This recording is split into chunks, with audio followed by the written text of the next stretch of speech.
Hi, this is Palani, and I want to share you something about myself. And today I'm going to share about the way how you have to impress others. First impression is the best impression அப்படின்னு சொல்லுவாங்க. அப்படிலாம் எதுவும் கிடையாது. Second impression is also the best impression. If you have the power to impress others, second இம்ப்ரெஷன்லேயும் நீங்கள் நிறைய பேர் impress பண்ணலாம். If you have the power. And I know I mean Kerala. And கேரளாவில் பயங்கர மழை, தமிழ்நாட்டில் பயங்கரமாக வெயில் அடிக்க கேள்விப்பட்டேன்.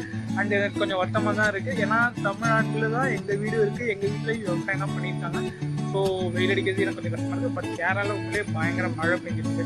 சவுத் வெஸ்ட் மான்சூன் சொல்கிறாங்க. And never ever give up in your life. சரியா? That's a motto. எப்பயுமே விட்டு கொடுக்காதீங்க. You can achieve anything you want if you have the power. To try again and again and again. You can achieve anything. And so first impression is not the best impression, second impression is also the best impression if you impress more than the first time. ஏன்னா first time impression கொடுத்தவங்க second time என்ன பண்ணுவாங்கன்னா அதை maintain பண்ண திரும்பி Impress பண்ணிட்டே இருப்பாங்க. அதே தான். So if you impress first means you have to impress again second time. And second impression is also the best impression. That's a thing I want to share now. Okay guys, bye. This is Palani.